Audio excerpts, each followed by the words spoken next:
Now the DRZ400, till this day, one of the greatest machines ever made.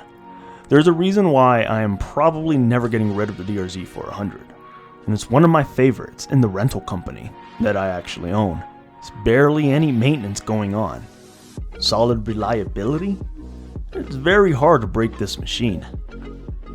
Now, although I already have a DRZ400E, my eye also has been shifting to a DRZ400S.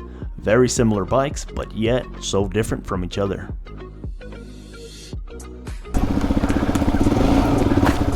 Let's see how it is.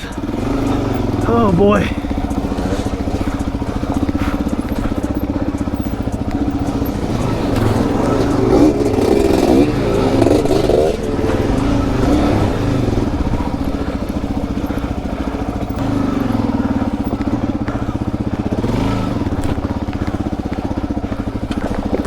So exactly what are the main differences between the DRZ400E and the DRZ400S? Now, I'm sure it does not take a rocket scientist to know exactly what I'm going to say, but like all of us, we are all somewhat different, and everyone has a different opinion and view about a machine. So it might help some folks around who are in a similar situation as me and probably ride the same exact trails.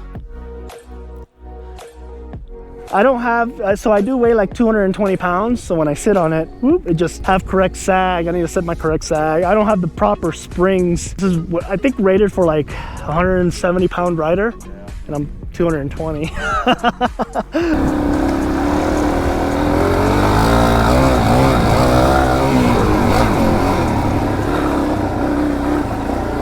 Let's see if you notice a difference right away from the E. It maybe feels a little bit more nimble. Yeah, you see when I push this one, it definitely feels heavier. Yeah.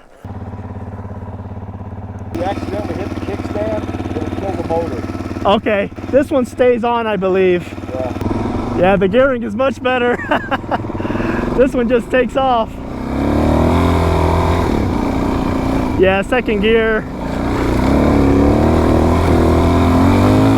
So this is really smooth. Wow. Yeah, so I'm on second gear coasting, man. I really like this gearing. The new DRZ400S, well, I don't know if it's the new one or just the S, but it definitely feels a lot more comfortable. It's definitely more ADV experience, more comfort. This is more plush in my opinion. The motor is just smoother. This is a 2018. I don't know how it compares on the rocks and stuff. Now, without a doubt, the DRZ400S screams comfort versus the DRZ400E. When I was riding the DRZ400S, I was without a doubt more comfortable sitting down throughout most of the ride. And to be honest, it was actually quite nice. It's not an aggressive machine like a KTM 2-stroke, of course, where you definitely want to stand up all the time and just smash through every single obstacle you see. Instead, the DRZ400S is more of a semi-aggressive machine with more comfort in mind.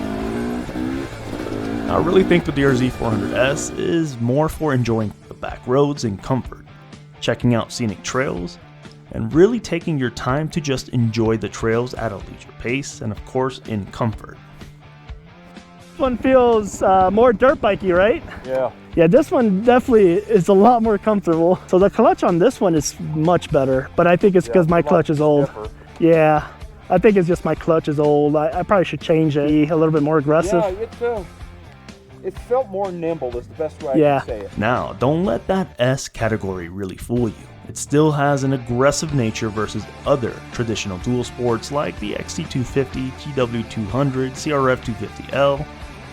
However, as a reference point, I still much prefer the KLX dual sport ergonomics and handling when it comes to a more aggressive nature kind of trail, like single track. But the DRZ400S does the true dual sporting in my opinion versus the KLX 250 or 300 a little bit better, and I do find the DRZ400S a little more comfortable. Now, this is not really a KLX dual sport versus a DRZ400S video, but I will make that in the near future probably. Now it's time for the DRZ400E, one of my favorite machines ever made. The suspensions, To be honest, for its age and for what it is, soaks up a lot of rocks and the hits pretty well. Not two-stroke well, but close enough. Keep in mind, this is only like a $3,000 machine. It definitely is a more a plusher ride over rocks, especially when going slightly slower versus a two-stroke. It definitely seems to be a lot smoother versus a two-stroke at a slower pace, which is quite nice. It does have some comfort to it. But how does it compare to a DRZ400S exactly? Oh, the DRZ400E versus the S. For comparison purposes, you know, this is a much older one. I mean, the S is newer and the E, it's a lot older, of course. One of the biggest disadvantages is obviously this thing is geared at 1538, much higher gearing, and the ride on the DRZ400S just felt so much more better. So I'm gonna say this, the DRZ400E is definitely, it has more of a dirt bikey, aggressive, tanky nature. It's a much more aggressive bike. And keep in mind too, this is also older, so I don't know if that plays a factor. But I did ride different other models of the S, new and old, and that was the newest one I've ever ridden. I'm gonna say by a long shot, the S is a lot more comfortable. Even with the stock gearing, it did all these mountain trails just fine.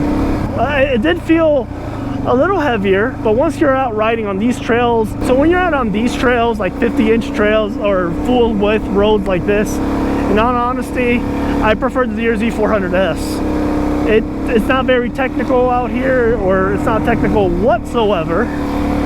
However, this is a perfect road to sit down on. Well, I'm sorry, but when people say to stand up, on roads like this, it makes no sense to me. Now, I'm sure you already guessed it, but with the DRZ400E, I have a lot more confidence to go a lot faster on the trails. It felt very nimble, and if you are more of a single track rider, the DRZ400E is all you really need. Because to be honest, the DRZ400E felt at home on your basic single track. And I'm talking about tight single track. Not really technical by any means, except with a few sections here and there, but it's a good proper single track. And yeah, the DRZ400E can also do some pretty nasty technical trails. Now, of course, not pro level technical trails, of course. Now, the DRZ400S, of course, weighs a little bit more versus the DRZ400E. It is also equipped with a push drive, which explains its comfort. But its frame design also makes it a tad bit heavier versus the DRZ400E, which is a good thing when it comes to dual sport riding. Now I'm telling you guys, now a lot of people seem to get confused or think weight is a bad thing. Weight is actually a good thing when it comes to dual sport riding, and of course the faster roads. It's more stable at speed and also feels more comfortable versus a light machine. But when it comes to the more rocky, technical tracks and trails, that is when you want a lighter machine, and the E is favored over the S. Anyhow guys, let me know what you guys think. Be sure to subscribe, hit that bell button. Let me know if you prefer the E or the S model and why. And I'll catch you guys in my next video.